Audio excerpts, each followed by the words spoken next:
Olá, boa tarde. Em Mato Grosso, um projeto dá voz aos recuperandos do sistema prisional. É o projeto Libertando Palavras, que tem como objetivo dar oportunidade de expressão e promover a inclusão e ressocialização. Eu sou Rafaela Vivas e no Jornal da Justiça de hoje você vai conhecer como funciona esse projeto. Mas esse é apenas um dos destaques do dia. Vamos agora conferir os demais. Supremo Tribunal Federal decide que as ações por dano moral em voos internacionais podem ser ajuizadas em até 5 anos. STF valida a reestruturação de cargos na Receita Federal.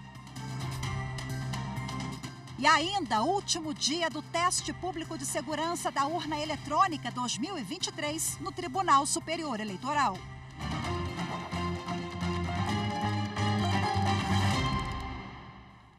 O Supremo Tribunal Federal decidiu que as ações por dano moral em voos internacionais podem ser ajuizadas em até 5 anos. Em julgamento no plenário virtual, os ministros entenderam que, nesses casos, devem prevalecer as regras do Código de Defesa do Consumidor.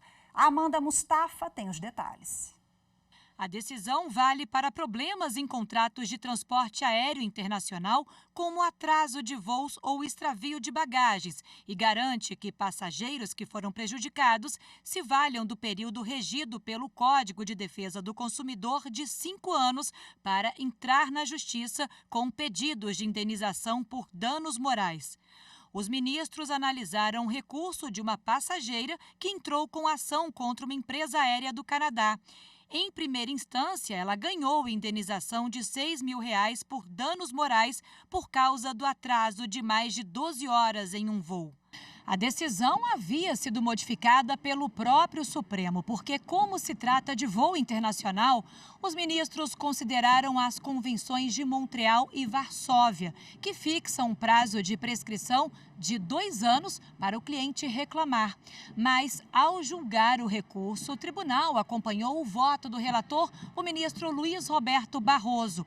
Ele observou que esse prazo internacional de 2 anos é apenas para indenização por danos materiais, como o prejuízo financeiro por uma mala extraviada, por exemplo, ou se por causa do atraso o cliente perdeu um outro voo.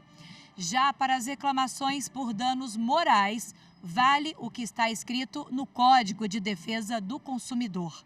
Assim, o plenário virtual determinou que os tratados internacionais que limitam a responsabilidade das transportadoras aéreas de passageiros, especialmente as convenções de Varsóvia e Montreal, não têm prevalência em relação ao Código de Defesa do Consumidor quando a reclamação for por danos morais. A tese tem repercussão geral e deve ser aplicada por instâncias inferiores no julgamento de casos semelhantes.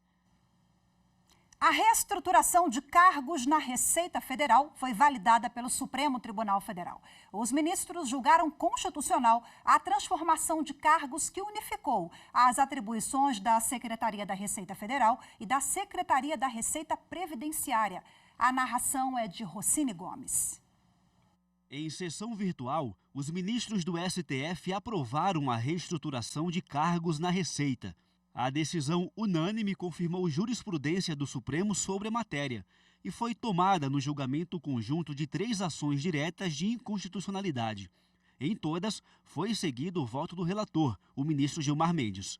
No voto, o magistrado explicou que o tema discutido nas ações tem jurisprudência consolidada, que exige, além do concurso público, 3 requisitos para que a transformação de cargos públicos seja constitucional: a similitude de atribuições dos cargos envolvidos, a equivalência salarial e a identidade dos requisitos de escolaridade. A PGR argumentava que a mudança seria inconstitucional por permitir a investidura em cargo de nível superior de servidores que antes ocupavam cargos de nível médio. Gilmar Mendes explicou que não houve inovação nas atribuições conferidas às carreiras após a transposição dos cargos, nem mudança na remuneração. O que ocorreu, segundo o relator, foi um processo de reestruturação administrativa, em que um cargo originalmente de nível médio recebeu novo requisito de escolaridade, com mudança de denominação. O ministro Gilmar Mendes ressaltou também que desde 1999 já havia exigência de nível superior para os técnicos da Receita Federal. Os ministros do STF decidiram que concurso público não pode excluir candidato que se recuperou de doença grave. A decisão servirá como base para outros processos semelhantes que tramitam na Justiça sobre o assunto. A reportagem é de Marta Ferreira. O caso discute se é válida a exigência de um período de carência para a posse de candidatos a cargos públicos que tenham sido diagnosticados com doença grave. A discussão chegou ao Supremo porque uma candidata aprovada em concurso do Tribunal de Justiça de Minas Gerais acabou sendo impedida de tomar posse. A mulher havia passado por um tratamento de câncer de mama. Depois da nomeação dela, a junta médica responsável pelo exame de admissão a considerou inapta para assumir o cargo de oficial judiciária. A justificativa era que o Manual de Perícias Médicas do tribunal vedava a admissão de candidatos com doenças graves.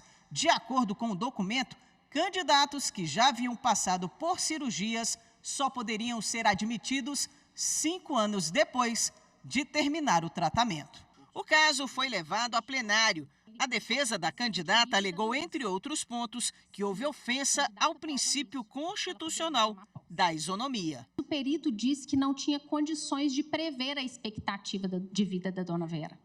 A preocupação é se o perito disser que tem condição e se o tribunal motivar que tem condição. É possível estabelecer que a expectativa de vida, possível ou não, baseada em estatística, é critério de exclusão do serviço público? Com todo respeito ao Tribunal de Justiça de Minas Gerais, que já revogou a regra, mas talvez tenha sido um dos poucos, esse critério é abstrato, excludente, preconceituoso e abstrato. O procurador do Estado de Minas Gerais pediu que algumas ponderações fossem levadas em conta na decisão. O Estado de Minas Gerais requer seja levado em consideração a seguinte ponderação: seja realizado, durante o estágio probatório, o acompanhamento do servidor portador de patologia potencialmente incapacitante, detectada à época dos exames pré-admissionais, a fim de que seja aferido se está cumprido rigorosamente o tratamento prescrito pelo médico assistente e, assim, após ser confirmada, mediante parecer conclusivo, decide-se sobre a sua aptidão ou inaptidão para o cargo. A Procuradora-Geral da República em exercício se manifestou a favor da candidata. No caso, verifica-se que exigir do candidato um período mínimo de 5 anos de remissão da doença para que possa tomar posse no cargo público não é razoável. O relator do caso é o presidente ministro Luiz Roberto Barroso. Ele entendeu que houve ofensa ao princípio da dignidade da pessoa humana e do direito ao trabalho. Concursos públicos devem combater desigualdades, corrigir desigualdades e abster-se de praticar desigualdades. O risco futuro e incerto de recidiva, licenças de saúde e aposentadoria não pode impedir a fruição de um direito fundamental, especialmente o direito ao trabalho, que é indispensável para propiciar a subsistência, emancipação e reconhecimento social. A vedação à posse é, por si só, violadora da dignidade humana, pois representa um atestado de incapacidade capaz de minar a autoestima de qualquer um. O plenário, por unanimidade, acompanhou o voto do relator, entendendo que candidato que se recupera de doença grave pode tomar posse de cargo público desde que não apresente sintoma incapacitante e nem possua restrição relevante que o impeça do exercício da profissão pretendida. Essa decisão servirá como base para outros processos semelhantes que tramitam na Justiça sobre o assunto. A seguir, projeto Libertando Palavras dá oportunidade de expressão a recuperandos em Mato Grosso. Os detalhes em instantes, voltamos já.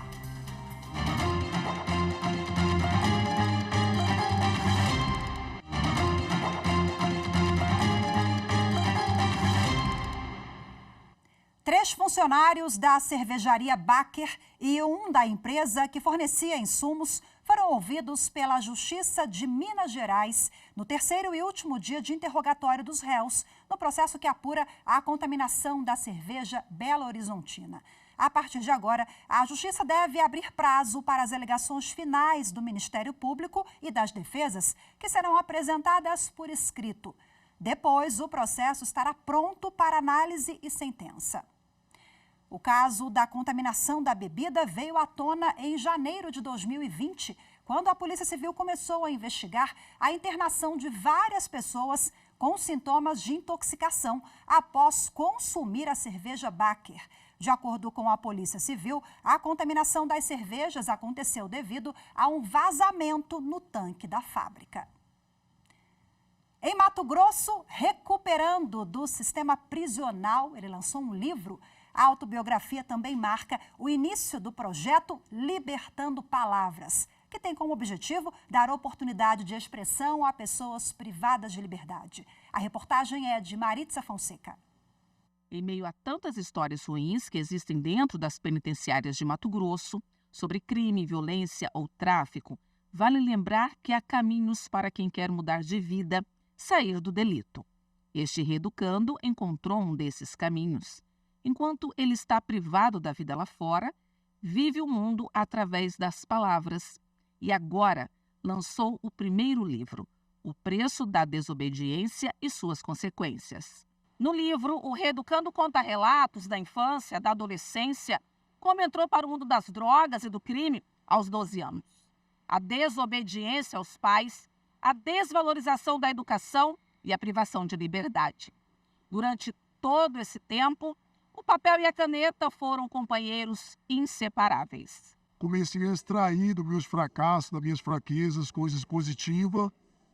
E com a ajuda de Deus eu consegui escrever um livro e o meu maior objetivo nesse livro é poder conscientizar o maior número de adolescente jovem a não cair no mesmo erro a qual eu caí. Porque aquilo que eu passei não quero que ninguém passe e o meu livro tem um conteúdo muito rico de experiências vividas dentro do sistema prisional do estado de Mato Grosso e o meu objetivo é poder ajudar os semelhantes através da minha história. O lançamento do livro foi no plenarinho do Fórum de Cuiabá. Esse trabalho irá tirar muitas pessoas da vida errada, né? Irá auxiliar muitos jovens, né? Muitas crianças que estão querendo entrar na vida errada, né? Que esse não é o melhor caminho. O melhor caminho é você estudar, trabalhar honestamente. O Conselho da Comunidade de Execução Penal da capital e Várzea Grande, o CONCEP, é um dos incentivadores e responsável pela publicação de 100 exemplares do livro.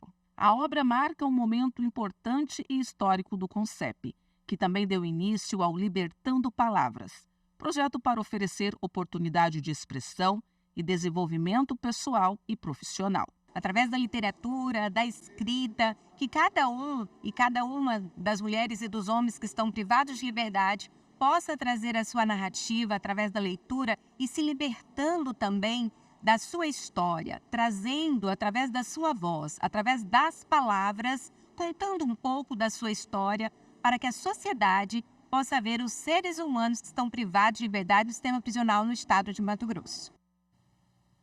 O repórter Bruno Silveira conversou sobre o Libertando Palavras com o xará dele, Bruno de Oliveira Marques, juiz responsável pelo eixo de educação do Sistema Carcerário e Socioeducativo de Mato Grosso. Vamos acompanhar.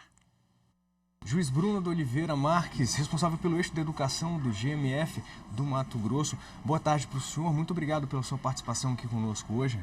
Boa tarde, obrigado. É uma honra o GMF poder falar com a TV Justiça. Doutor, então para a gente começar, vamos falar um pouco sobre esse projeto. Como é que o senhor vê a importância, então, do projeto Libertando Palavras nesse contexto que ele está inserido? O projeto é uma ação educativa complementar e, nesse sentido, ele contribui para a ressocialização e a reintegração social dos privados de liberdade, que é o que a sociedade almeja e espera.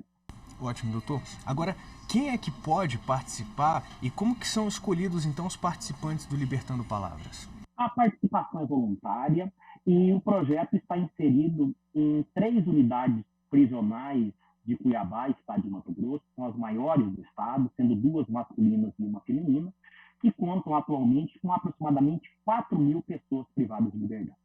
E agora, doutor, como é que vocês pensaram então esse projeto e como é que ele está funcionando atualmente? A estrutura dele, o funcionamento dentro dos presídios?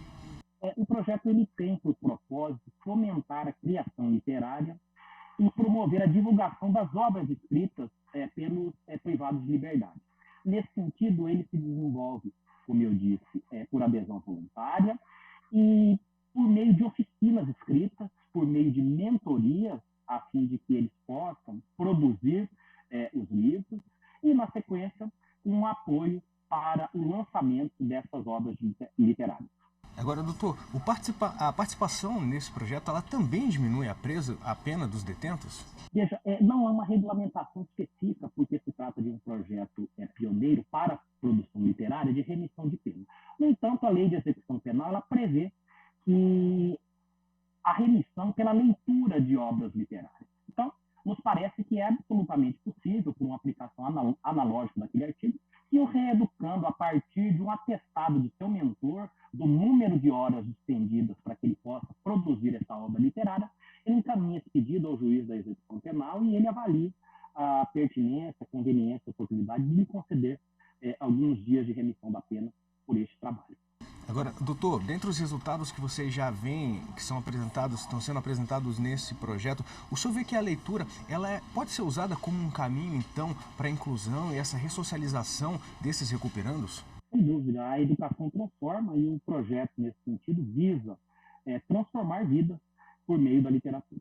Agora, doutor, do dia que esse projeto começou até hoje, como é que está o feedback de vocês? Vocês estão conseguindo alcançar os objetivos? Os resultados estão sendo positivos? Está saindo tudo dentro do esperado para vocês? Nós temos privados de liberdade inscritos no projeto, participando das mentorias. Nós tivemos um privado de liberdade que teve um livro publicado com recursos do Conselho da Comunidade, com apoio do GMF, do Poder Judiciário. Portanto, nós verificamos que essa ação educativa, que é complementar, a exemplo do projeto Remissão pela Leitura, que nós temos uma interlocução para a implementação em todas as unidades prisionais do Estado, tem cumprido a contento com esse papel de educar, para transformar, para ressocializar os privados de liberdade. É mais uma semente, é mais um propósito com vistas a alcançar esse nobre objetivo. Agora, doutor, para a gente finalizar, esse projeto com esses resultados positivos, esse alcance tão bacana junto ao sistema carcerário, os senhores pretendem, então, expandir ele para outras unidades? Tem o interesse de outros lugares, às vezes outros estados, buscarem também uma referência para os senhores? Como é que está isso? O objetivo é fortalecer na capital e na sequência, sem dúvida, principalmente com o apoio da Secretaria de Administração Penitenciária, da Secretaria de Educação, que já promove uma educação regular em todas as unidades prisionais, que se possam ampliar e quem sabe, né? E estamos à disposição para que, se outros estados desejarem fazer a implementação, para que nós possamos auxiliar, passar os nossos avanços e as nossas dificuldades e caminharmos juntos nesse sentido. Nos parece que é uma proposta interessante e que merece, sim, a ampliação. Doutor Bruno, muito obrigado pela sua participação aqui com a gente, pela disponibilidade e parabéns pelo projeto. Obrigado, o GMF está sempre à disposição.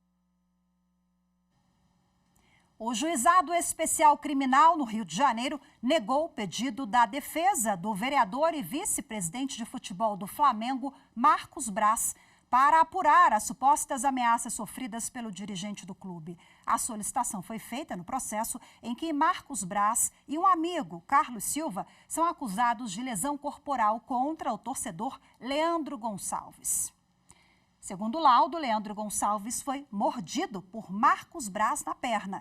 Já o dirigente do Flamengo teve uma lesão no nariz. Segundo o Ministério Público, no entanto, a conclusão é que Braz se lesionou ao cair sobre o torcedor.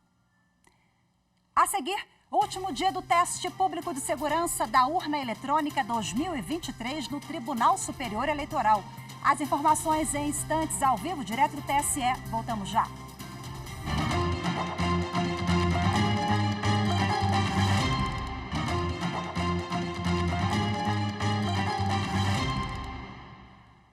Termina hoje o teste público de segurança das urnas eletrônicas no Tribunal Superior Eleitoral. E é para lá que a gente vai agora ao vivo, ao TSE, conversar com a repórter Mariana Fabre, que vai contar para a gente como estão os trabalhos. Olá, Mariana, muito boa tarde para você. Boa tarde, Rafaela. Boa tarde a todos. É isso mesmo. No quinto e último dia do teste da urna 2023, as investigadoras e investigadores concluem os trabalhos de colocar em prática os planos de teste que têm o objetivo de auxiliar, contribuir com a Justiça Eleitoral no aprimoramento dos sistemas eletrônicos de votação e apuração que serão utilizados durante as eleições municipais de 2024.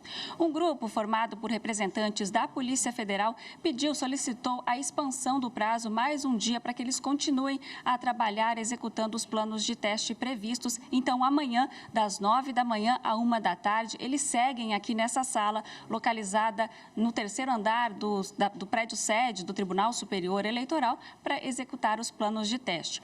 Mas hoje, às 6 horas da tarde, será realizada a cerimônia de encerramento da 7ª edição do teste da urna. Ela vai ocorrer aqui no auditório 1 do Tribunal Superior Eleitoral e será conduzida pelo diretor-geral do TSE, Rogério Galouro, com a presença de representantes das comissões organizadora, avaliadora e reguladora do teste da urna, além, é claro, dos participantes que receberão certificados de participação.